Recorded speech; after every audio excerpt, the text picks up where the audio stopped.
Good morning, everyone, and welcome. Today is your pre-arrival webinar on getting to know your instructors. My name is Brittany Locking. I am the International Affairs Coordinator for NBCC, and joining me today are two of our wonderful instructors. I'll let them introduce themselves in just a moment. But first, I just do want to make sure that everybody can hear me. So I know I go through this every time, and you guys are probably tired of hearing about it, but I want to make sure that everybody can hear me okay. So there's a little hand icon over in your panel there. If you can just raise your hand to let me know that you can all hear me, that'd be great, and then we'll get started. I see some hands going up. Perfect. Thank you so much. A couple more. Awesome. Perfect. Well, before I kick it over to Amy and Keisha, I just do want to put out a friendly reminder. I'm going to cover it again at the end of the webinar, but a couple friendly pointers that I do want to make note of. Tomorrow is our deadline for deferrals, so I'll talk a little bit more about that at the end of this webinar, as well as we have our registration date coming up. So you have all heard me say it. You're probably so tired of hearing me say it, but registration is coming up from August 17th to August 21st. So if you don't know what that is, I'll talk a little bit more about it at the end of the webinar. But without further ado, I would like to introduce you to Amy and Keisha, and they are going to be doing the webinar on getting to know your instructors. Take it away, Amy and Keisha.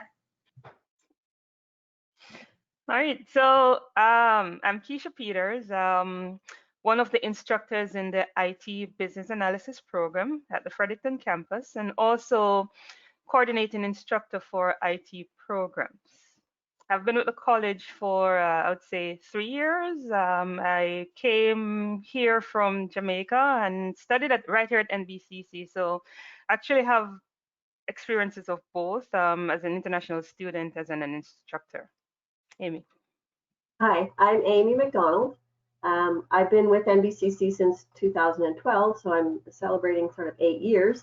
I am an instructor in the business administration programs, mainly with the accounting and the marketing at the Fredericton campus. So we look forward to welcoming all of our new students in this new format in the fall term, being online. So look forward to welcoming you, and hopefully we can add some value here this morning as we answer any of your questions that you might have.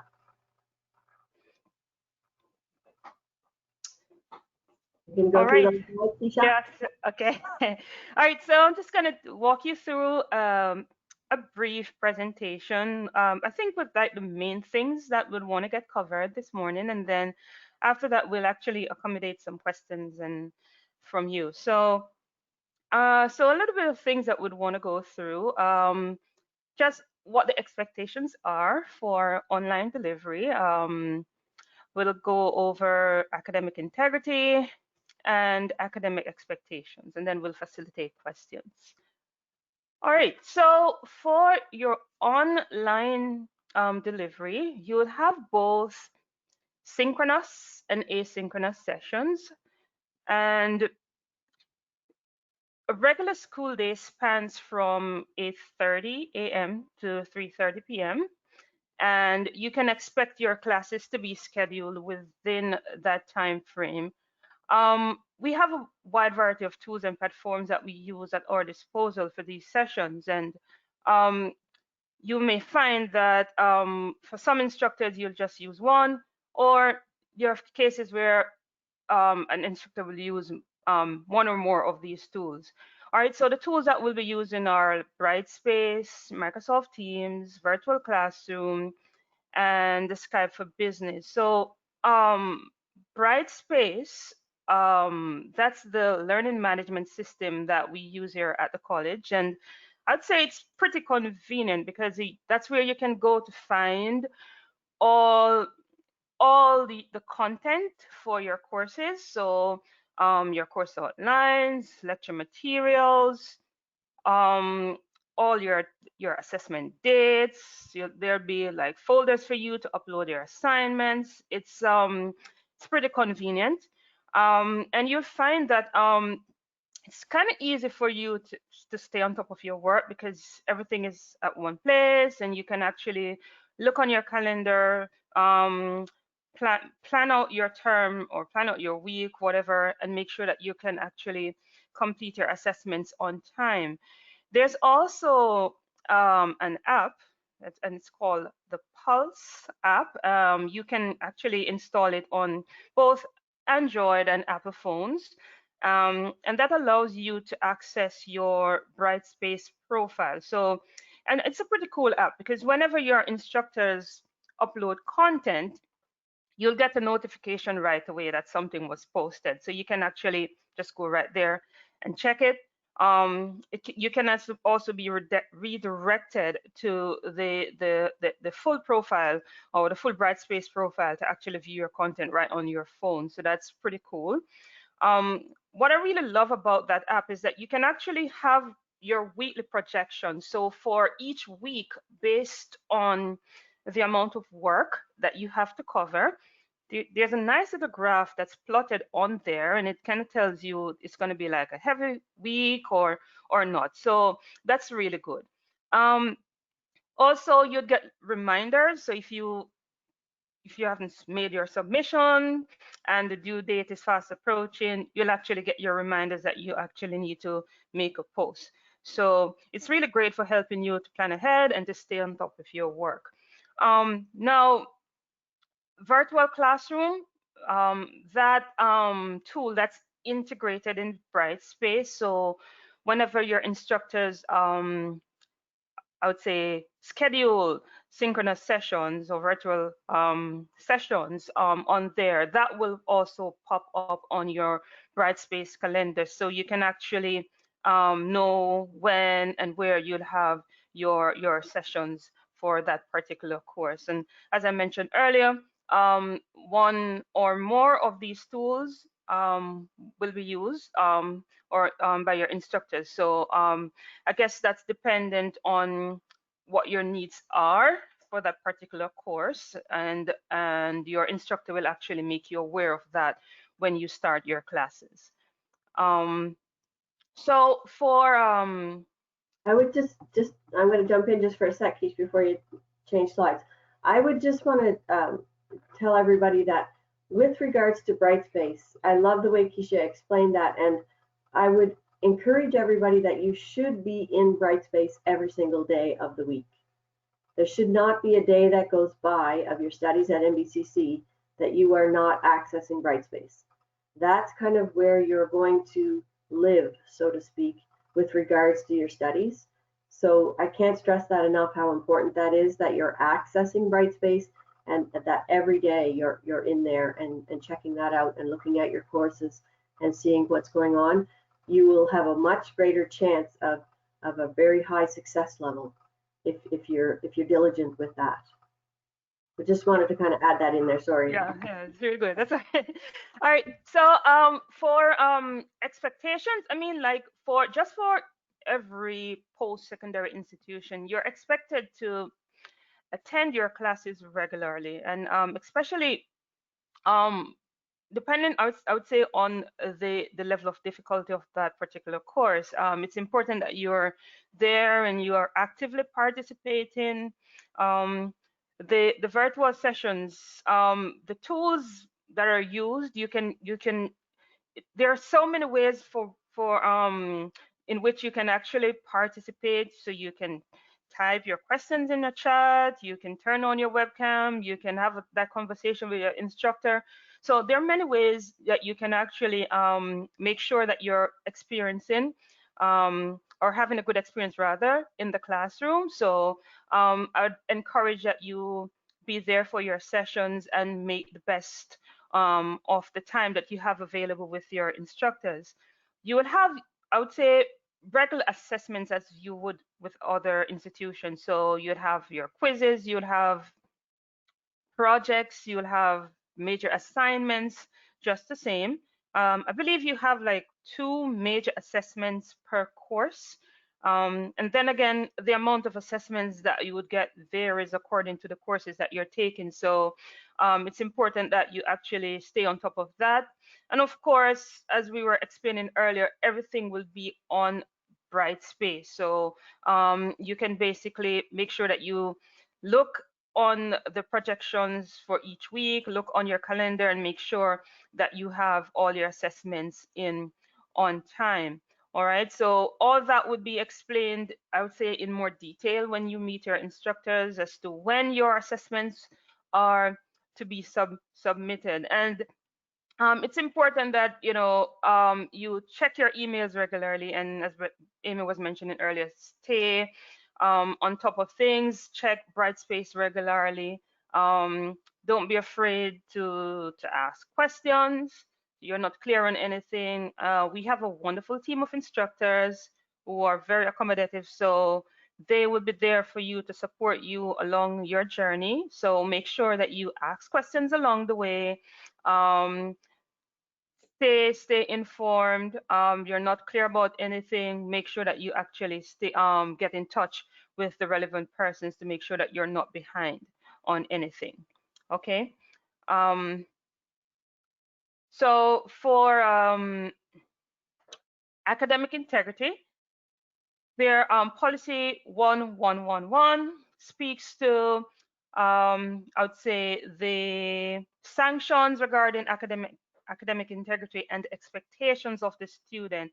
And all this policy, all the details, that's on your website. So that's on the nbcc.ca website, and along with other policies. And there's a reason why we're actually pointing this out, because we find that this is, I would say, an area of challenge, particularly for students who aren't familiar with studying in Canada.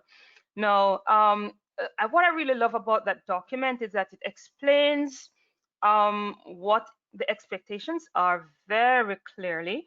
There are tons of examples on there, and the penalties for violating the policy, that's clearly outlined on there. So make sure that you read the policy in great detail. You're not clear about anything, we have tons of resources available to help you. I'm pretty certain that for your assignments that you're required to submit, your instructor will explain in the instruction. You'll be provided with detailed instructions on what you need to do, and make sure that you're not violating in this area.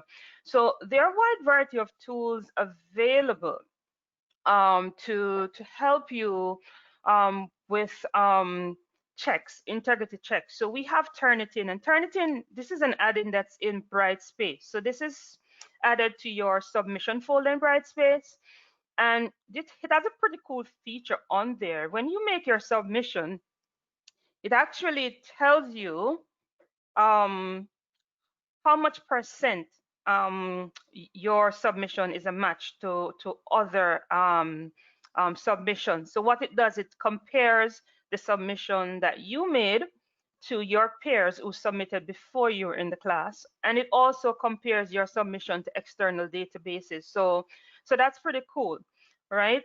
And what you can do, you can have a chance to basically correct whatever errors you have, as long as you're actually making that submission before your due date. All right, so that's there for you. And we also have Grammarly, and Grammarly also helps you with your integrity checks. We also have Respondus Lockdown Browser, and that's used for your proctored online quizzes. And that's pretty cool. That's a pretty cool tool. It's also integrated in Brightspace, and it has tons of features on there. I'll speak a little bit about, like, say, when you're doing like an online quiz, you'd have a webcam that's turned on, and basically you'd have to, it will take your picture, it will monitor the session. You'll not be allowed to open other I would say other windows. You won't be allowed to, if you look away, if you're looking down on your book, etc. It will basically alert the instructor. So those are there to actually do those integrity checks for those different assessments. So it's important that you actually review the policies, because we have the tools available to make the necessary checks to make sure that whatever you're doing is a reflection of your work. Okay, so so then again, I'll say go back to the website, go to the website, check the website, read the policies thoroughly, and make sure that you're not violating anything there. All right, so that's basically, I would say, the main things that Can I, we'd can I want to just cover. interject for 1 second? Sorry. Just to add to what Keisha's saying about the respondus lockdown, it might sound a little bit scary sometimes because we talk about, turning your camera on and you're being monitored and whatnot. But the beauty of that particular tool is that it allows us as instructors to open a test for, say, 24 hours. So if we have students who are in different time zones and we want to allow them to write at a better time for them. So for example, we may be writing it here in New Brunswick, Canada at 1 p.m. in the afternoon. But if we can open that up for 24 or 25 hours, if you happen to be in a time zone where that's 3 o'clock in the morning, well, then you have the option to still write the test at a time that works better for you, but still giving us that comfort level that there's no violation of academic integrity. So the intent of that isn't to be sort of punitive or rigid or something like that. It's really to open it up and allow our students to have more flexibility as to when they're writing some of the assessment items. So if you see an instructor who's using that, that's the intention behind that, is to allow our students to have the flexibility to write the assessment items at different times when it's better for their particular time zone, but still give us that comfort level of the integrity being in place. And there was something else. Oh yeah, under the academic integrity, one of the areas that I think it's good to pay particular attention to is the plagiarism, because that's what we tend to find. There's different thoughts and around plagiarism and what that means to different people. So I think that's one that I would pay particular attention to. So we have the tools in place for that, as Keisha mentioned, Turnitin, and there's some other ones, but pay particular attention to the descriptions of what we mean by plagiarism, and then look for these different tools that we have in place to help you through some of these things. All right, so questions? Awesome. Thank you, ladies. I have a lot of questions here. Sorry, some of them have to do with what we're talking about today, and some of them don't. So if we don't cover, oh, my webcam's not on. Hi, everybody. Okay, so if you send us a question and it doesn't necessarily have to do with what Keisha and Amy discussed today, not saying that we're not going to get to it because we do still have quite a bit of time, but we might be covering it in upcoming webinars. So on Tuesdays, if you haven't already been to them, we do a general webinar. And then on Thursdays, we do pre-arrival webinars for students who are already admitted and accepted to NBCC. So I might not cover your topic in completion today or in a lot of detail, but it might just be because we're going to cover it in upcoming webinars. So just bear with us. But we have some really great questions here for you, ladies. So I'm just going to start at the top here. This one might actually be more so me, but I'm still going to read it anyway. So it says, when will our course timetable be available? Which is a really, really great question. So as I mentioned before, we do have a registration date that's coming up from August 17th to the 21st. There's a couple reasons why we ask you to register. Namely, we want to know that you're still coming to NBCC or not. And when I say coming to NBCC, I don't mean, physically being here. Depending on the academic delivery, you might be, studying in your home country, online, or you might have blended learning on campus. But essentially, we want to know that you're saying, yes, I'm planning on starting at NBCC in the fall. Once you have completed your registration, that then lets us know, okay, we can then give you your class timetable. So after the registration date finishes on the 21st, we do a little bit of work on our end, and then we're able to provide you your timetables. So the first day of classes is September 8th. It's likely that you would receive your timetables the week prior to that. So the beginning of September. If you haven't got it, by, I'd probably say September 5th, you can send us an email, but other than that, it is very standard that it happens near the end of the week before school starts. And it's just because we need to make sure that all the timetables are the correct ones for you. We've put in all the times that are there for you, the instructors, how to access the classes. So there's a lot of information that goes into it. So if you haven't got it by now, don't worry, it's still coming, I promise. So that's a very good question. So thank you very much for that one. This one is for you ladies. So it says, what is the name of the application that I can access Brightspace, and am I given login details? Sure. So, you want to go take? No, I just didn't hear the first part of the question. Oh, sorry. I said, what is the application used to access Brightspace, and are we given login details? All right. So you can access Brightspace from the school's website. That's nbcc.ca. All right. So there's a link on there for you to access Brightspace, and yes, your login credentials will be provided. All right. I believe you use your email or your ID number, right? Your Yeah, your ID number. student ID. So when you Yeah. sign up for your general account with NBCC, so when you're generated username and password for NBCC to log into our other systems, that includes Brightspace. So you'll sign in, your username will be your student number, and then whatever the password is that you've set. And there's a link, like you said, on the nbcc.ca website. If you look kind of up in the top right-hand corner, you'll see Brightspace, and then when you click on that, you'll see student login and faculty login, and you'll click the student, and then your your student ID, and then whatever the password was that when you chose when you created your account. Wonderful. Thank you for that. Okay, so here's one here. I received my textbook list from NBCC. However, it's hard to buy books in my native country. I wonder if there's any advice for this. Thank you. So I'm really glad that you asked that question. It's one that we have been seeing a lot, not only in this webinar, but in previous webinars that we've had. And we have discussed it a little bit. But the best advice that I could give to you would be, if you received a book list from your instructors and you're having difficulty accessing those books, I would reach back out to those instructors and let them know of the challenges that you're facing. They might have alternative solutions to you. Keisha and Amy, I don't know if you want to weigh in as well. I know with you guys being very tech savvy, you have a lot of little tips and tricks on how to access online resources. So if you have anything to add to that, that'd be really appreciated.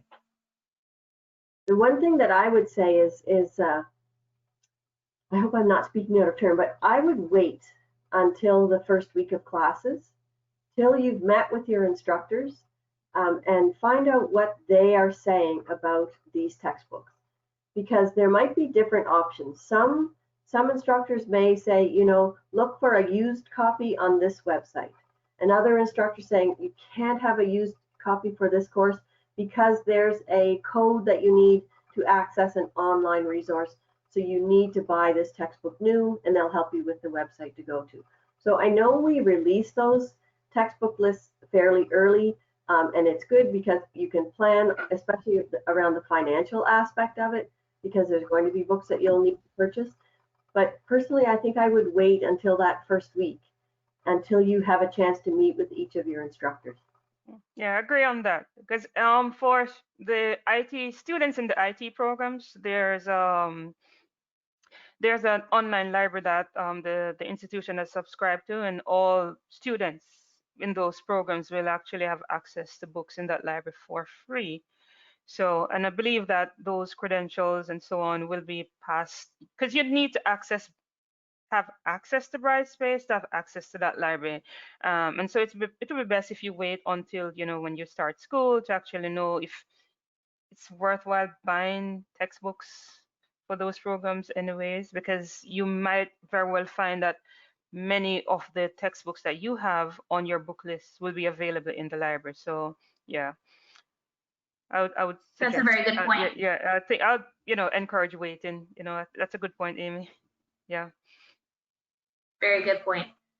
If you have reached out to your instructors, and I know that there are some of you that have emailed us stating, maybe the delivery times are a little extensive in your home countries, just let us know if you are facing those obstacles.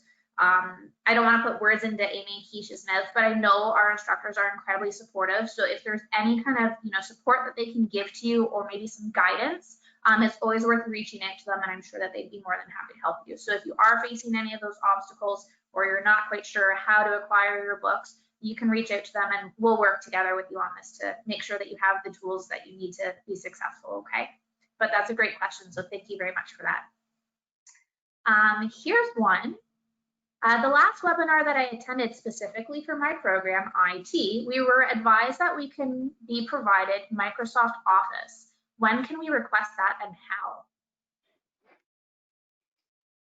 So there's a very good resource when you go to our website and you look at current students and look under IT services, and it's very clear. There's a really good document and there's a video on how you download that software. So that's absolutely right. For anybody who's buying a new laptop and you don't have Microsoft Office, don't purchase it. It's part of your tech fee, and it's provided. It's Office 365, so you'll get Word, Excel, Access, PowerPoint, and Microsoft Teams, along with a few other of some of the smaller apps. Some programs may also get Microsoft Project, particularly the IT ones. But I would encourage you to go and look on our website at the IT services, because there's documentation in there that tells you exactly step by step how to access that software. And it would be amazing if you have that all set up before you start classes, because those are the things that you're going to want to start to use right from day one. So it would be great. If you can't, don't get stressed about it, because we'll help you through it. But if it's at all possible for you to have that software accessible to you, that's a very helpful thing.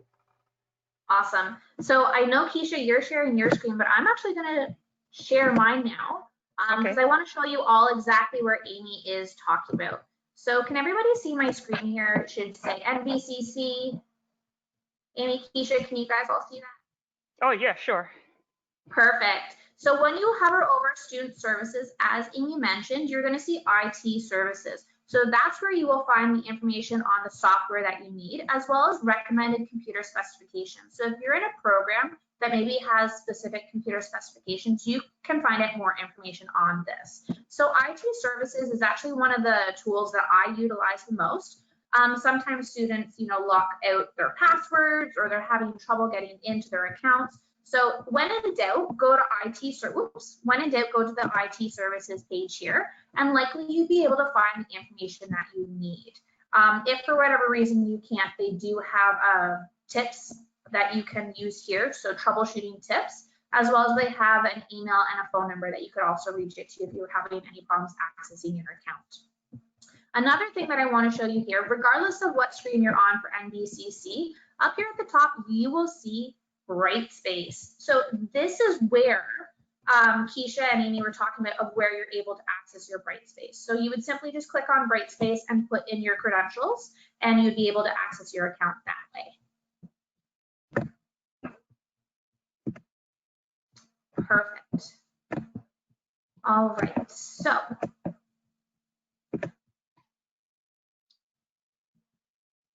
I think this one has to do with the software that you ladies were talking about, and it says, what's the percent similarity is acceptable on the turn-in software? So I think that's the software that you ladies were talking about. Can we just, So, well, for me, I think this might vary according to instructors, right? But upon research, I find that 14%, that's something that's accepted universally, and that's what I request for my students. And I would like to just weigh in here that not every instructor uses this software. Oh, no, so not every instructor, it depends on, so for some instructors, they just use Grammarly, or they have other tools that they use to do those integrity checks, right? Absolutely. Yeah. So do you think it'd be fair to say that if you have questions about the integrity checks, that you should ask your instructors before classes start or while classes are happening, of how they're going to be monitoring that? Would that be fair to say? Oh, yeah, that would be a fair question. But well, I know for me personally, I try to cover these things when I'm doing my intros for each course, right? And I normally set up like a test folder on Brightspace and have them submit something, just copy something from the internet directly, paste it in a Word document, save it, upload it, and see how the application works. So yeah, you can basically expect, I would say, different approaches from different instructors, right? But I would say that's a reasonable question to ask when you're just starting, right? Absolutely. Perfect. The next one is, how does the schedule work? When will you know your schedule? Does the college take care of it, or is it your responsibility? So that's a very great question. So at NBCC, because you are doing your like a very compact and comprehensive knowledge-based learning, either in a 1-year or a 2-year program, your schedule is decided for you. So when you receive your schedule, you don't have to pick, am I going to this class on Tuesdays and Wednesdays, or am I picking afternoon classes or morning classes? Your schedule is picked for you. And as Keisha mentioned, it is a pretty jam-packed schedule. So you are in classes throughout the majority of the day. When it comes to academic delivery, I'm not sure if that's going to change or not, but that is typically the standard of, what scheduling looks like. Amy and Keisha, anything else that you want to add in to that? So I believe for the virtual sessions, the timetables won't be that heavy per se, right? So yeah, so I think it's about a third of the sessions have been shaved off to allow folks to have a little downtime and not be too overwhelmed with their studies. So the timetables would be a little bit lighter this time around. Yeah, I Right. think typically the hours were when we're completely face to face, we have about 30 hours a week, and we've tried to keep it somewhere between 20 and 24 hours a week for the online portion. Perfect, that's good to know.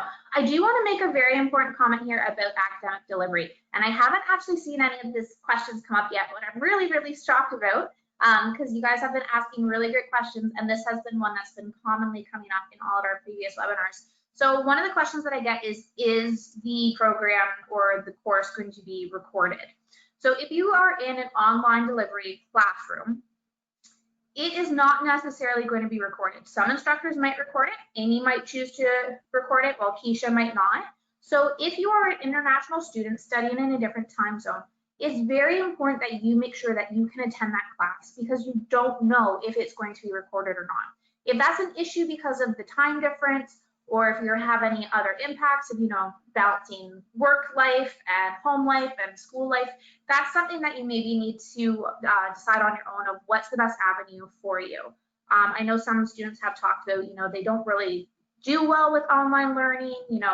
Are the classes ever going to change to online or from online to in person? That's not something that we're really able to elaborate on right now, because we are dealing with the pandemic. So it's based off the guidelines of public health.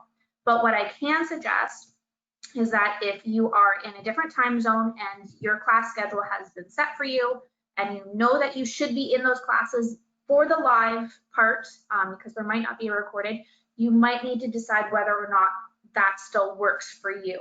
I'm not sure if you want to do 3 a.m. classes or 4 a.m. classes based off your time zone, and some of you won't have an issue because you'll actually be in the same time zones.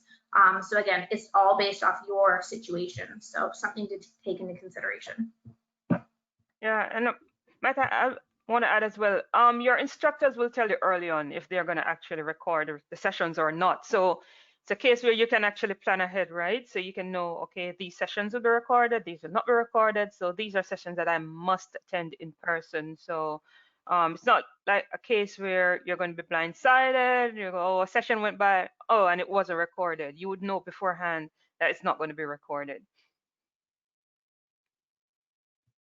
Perfect. All right.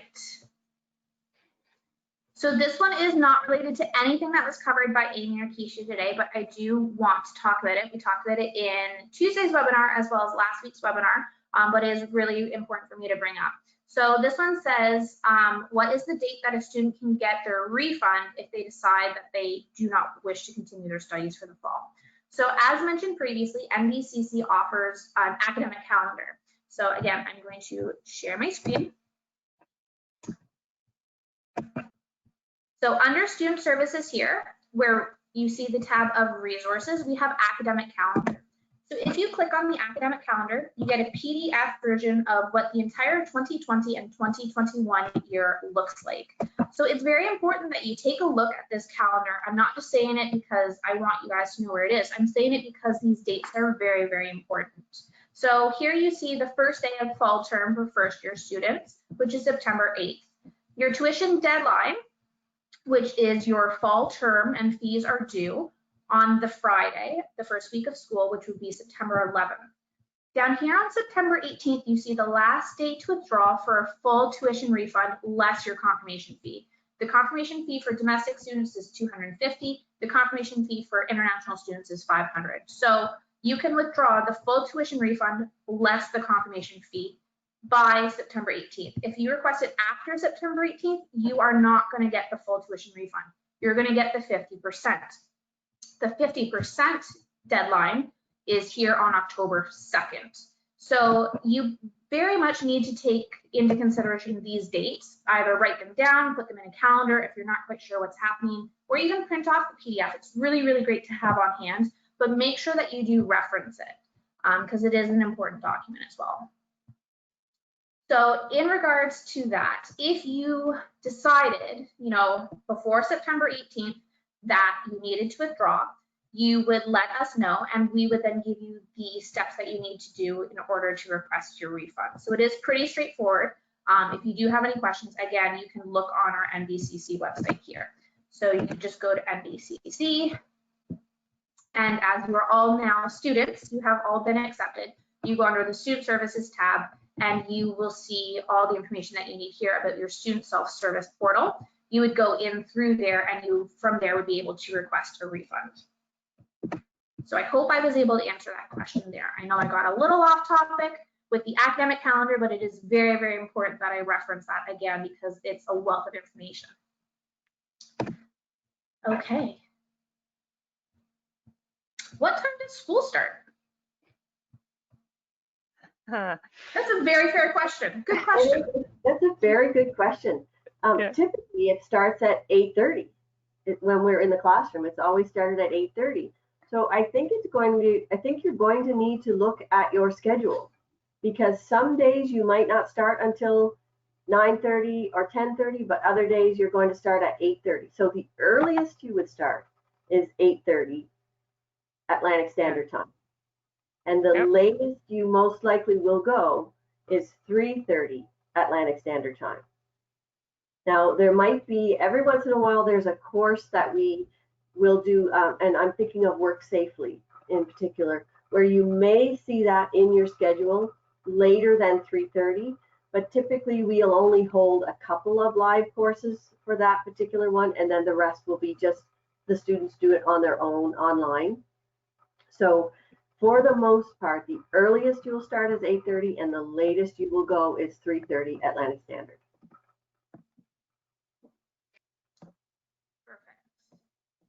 So these are two questions about the book list, so I'm just going to amalgamate them. So it says, when will I receive a list of all my textbooks? And would it be okay, for example, if my friend and I bought one book and we shared it? You should have your textbook list already. Yeah. In that instance, if you do not already have your textbook list, reaching out to the instructors or to the deans?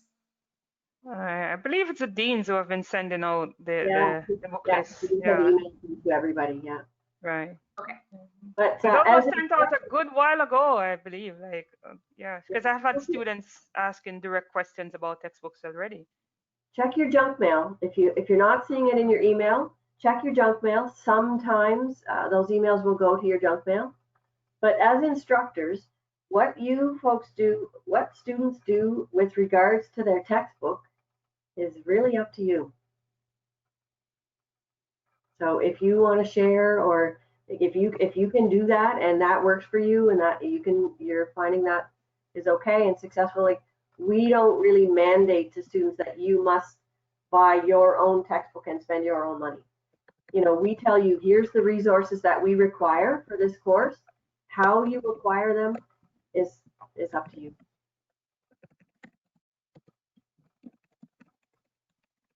That's my story anyway. No, I think that's fair. And I was under that impression too, that they've already been sent. And that's perfect. So here's one about mandatory registration, because I keep drilling it into your head. So how will I do it? So NBCC will send you information on how to do your online registration. So if you haven't received it yet, it's likely that you're going to get it within the next couple of days. Today is August 13th. In a couple short days, we're going to be doing the online registration So you should receive information on how to do it. And it will probably also give you a hyperlink just how to click, put in all your information, first, last name, student ID, and then register. If for whatever reason you didn't get that email, which probably, like Amy said, check your junk mail, you can find that information online as well. So again, you go into the student services part, and at the bottom, oh, I lied, I'm sorry. You go into admission and finances, and it says underneath accepted students, there's the online registration there. So just make sure that you poke around on the website. Again, a lot of the questions that you guys are asking, which are really great questions, we have available to you on our website, and it's because it's really important information. So just because it's not there right away doesn't mean that it's not there somewhere else. So we have our ask.nbcc page. So it's a frequently asked questions database. So you can click on the link, it will automatically take you to the database and you can search for all the answers, but also make sure that you kind of poke around on our website as well because the information is there. If for whatever reason the answer to your question is not there, you can send us an email at international@nbcc.ca. Perfect. Okay. All right, so you guys are asking a lot of questions, which are great, but some of them don't have to do with what Amy and Keisha talked about. So I'm just going to look through here and see if there's a couple more that have to do with what Amy and Keisha talked about. And if not, a lot of your other questions will be covered next week in our frequently asked questions, or like I said, in the upcoming webinars within the next couple weeks. Brittany, while you're looking, can I address something? Please, yes, absolutely. While you're looking through that, what I'd like to mention too is at NBCC, each of our programs have what we call a coordinating instructor. And you would have heard Keisha mention that she's a coordinating instructor for the IT programs at the Fredericton campus. I'm a coordinating instructor for the business administration programs at the Fredericton campus. So each of our campuses has what's called a coordinating instructor based on the program that they typically teach in. And as a coordinating instructor, we're also what we call academic advisors. So each of you as a student at NBCC will have somebody who is your academic advisor.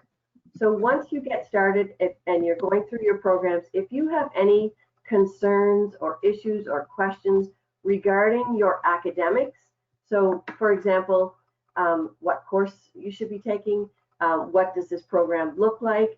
Maybe if you miss a course, once we get through the first term and you've missed a course, and what does that mean as far as the remainder of your program? What is the sort of program roadmap? What does that look like? What courses will you be taking?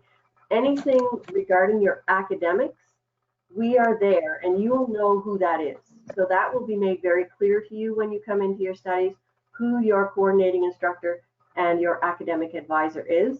So you'll always kind of have that resource to go to as far as your academics are concerned. There's all other kinds of resources as well, as far as like student services. If there's anything you need with regard to, accommodations, different ways that we can help and support you financially, things like that. Student services are in place for that, and we have learning strategists. So all kinds of supports in place for all of those different aspects. So keep that in mind if you're concerned about anything or if you're wondering about things. You will always have a go-to person who will, if they can't give you the exact answer, they'll absolutely be able to point you in the right direction. So just want to make sure that everybody's aware that you will have an academic advisor who will help with your academics, as well as all of these other support systems that we have in place that you may have heard about on other webinars. But certainly learning strategists, career counseling, student services, all those types of things. So just want to make sure that everybody's aware of that as well. That's a very great point. Thank you so much for bringing that up, Amy, because I know that with some students, they might be a little concerned of, how it's going to look and what services are available to them. So thank you very much for bringing that up. That's very, very important. I do have two more questions here that relate to what we were discussing today. So the first one is, when will we be able to access our Brightspace account? So my understanding is that once you've registered, you're able to access it. Amy and Keisha, am I right on that one? You should be able to access your Brightspace. You might not be able to see all of your courses yet. Okay. Because we don't, so we enroll students, and I'm not exactly sure when that happens, but I suspect it's closer to it's sometime after registration, when we have verified that students are attending, then you'll be enrolled in your Brightspace courses. But you should have access to it. You should be able to go in and sign in, but don't be surprised if you can't see any or all of your courses, because that may not have happened yet. I know last year, some of them were showing as inactive, and it was because they hadn't registered yet. So if your account is showing as inactive right now, I wouldn't be too concerned. Like I said, registration is coming up next week from the 17th to the 21st. See how I keep saying that to you guys? I just want you to remember 17th to 21st. So once you register, you could probably go back in and check, and it might show that you are quote unquote active at that point. If you're not, again, I wouldn't stress too much, but you could always just shoot us an email and let us know, and we could take a look to see what's going on. Alternatively, you could visit the IT services page that Amy, Keisha, and I all talked about. And if you are having any troubles accessing your Brightspace page, you could let them know through the help desk or view the troubleshooting tips and see if there's something, maybe a setting on your computer, or maybe just you need to be patient and wait for it to update. But I wouldn't worry right now if it's showing as inactive because you haven't registered yet. Yep. So the last question that we're going to have for today, how will the evaluations take place if I'm doing my programs online for the fall? Evaluations will take, I'll say, different formats, right? So you can expect your online tests and quizzes, and as mentioned earlier, it's highly likely that those assessments will be proctored using the lockdown browser. Of course, you can expect to get like your assignments and projects that you can also upload on Brightspace. So it's all, as mentioned earlier, it's all dependent on what the instructors want to do for a particular course, right? Yeah, but I think that's about how evaluations will be done, right? So, yeah, if we think about like, so I'll just give a couple of examples. So for example, maybe you have a quiz. So that quiz will be online, most likely. So what will happen is you'll go into Brightspace. There's a little, at the top on your menu bar, you'll see the word quizzes. You'll go in there, you'll click on the quiz, and you'll do the quiz. And most likely it'll be graded right then and there when you write it. If not, you'll submit your quiz, the instructor will mark it, and then there's a section in Brightspace called grades, and your grade will be posted for that particular item in grades in Brightspace. So let's say you have an essay that you have to write. So you'll see on Brightspace the instructions, perhaps a rubric will be posted. All of the information that you need to complete that assessment item will be there. You'll write your essay, and then you will submit it in Brightspace in a particular area. It's called Assignments Dropbox. So we will typically get our students to submit to that Dropbox. Your instructor will then grade that assessment item, and they will post that grade in Brightspace, and you'll be able to see it as soon as it's graded. That's kind of typically how assessment items and evaluations work. Yeah. Perfect. I know I said that was the last question, and I feel like a liar, but a really, really good one just came in, so I'm really sorry. Just bear with me. So it says, when will I be able to see my timetable for my courses? Will it be once I register? So we did talk about this a little earlier, but I do want to clarify. So after you register, which is next week from the 17th to the 21st, we will then gather all the information of what your name is, the program that you registered for, and we will start to input your timetables for you. I understand that this happens after our deadline for deferrals. So as I mentioned, it's likely that you won't get your schedule until the first week of September, which is well after our date of deferral. So as mentioned on our deferral page, although it is tomorrow, which is the 14th of August, if you had to defer after this date, we will consider it on a case-by-case basis. So say you get your timetable and you're saying, you know what, this isn't going to work with my class schedule, trying to balance work as well as my time zone, it's just unrealistic. You can let us know and we will consider your deferral on a case-by-case basis. So I'm not saying, you know, put off your deferral. If you know that you're going to defer, defer before tomorrow. But if you're trying to hold off and you're really optimistic that you want to try and balance it all and you really want to see what your timetable is going to look like, wait. If you have questions about the delivery or you're not quite sure what it's going to look like, that's okay, wait. We will discuss deferral options with you on a case-by-case basis when that time comes, okay? So I don't want you to defer now because once you defer, we cannot revoke it. So again, hold off, be safe than sorry, and we will discuss that with you on a case-by-case basis should the necessary situation arise for that, okay? So really great question. I'm done lying. We are done for today. Oh, you have something to add. Go ahead. Sorry. I'm just wondering if students know that if to find their timetable, you go into that self-serve on the website, on our website. That's a very good point. Yes. So if you remember where you showed us, yeah, where it says Brightspace, on that same page, you're going to see student self-serve. I believe that's what it says. And that's where you go in, you click on that, and you'll have to sign in with your student ID and password. And that's where your timetable, there's a lot of information in there. Your financial information will be there. Ultimately, your official transcript. Yeah. And also that's where your timetable is. Yeah, that's student self-serve. Yeah, exactly. So student self-serve, that's where you log in. Brightspace is for your classes. So pretty much these are going to be the two that you utilize the most, but that's where Amy's talking about. So under student self-service is where you will see your classes. Again, it's not going to be up there until probably the first week of September. But if you are eager or you want to poke around in student self-services to understand a little bit more the software that's there and see, you know, what's available to you, what you need to use as a resource, by all means, check that out there. Anything else to add today, ladies? Thank you so much for joining me. I really appreciate it. All right, I'd say just end on 2 points, a couple of points. So it's good to ask questions, okay? So you're not clear about anything, ask questions, ask questions, ask questions. That's what we're here for. We're here to accommodate you. We're here to make your journey as easy as possible. So make sure that you actually keep us in the loop. Let us know if you're not comfortable with something. Let us know if there's something else that we can do to make the journey easier.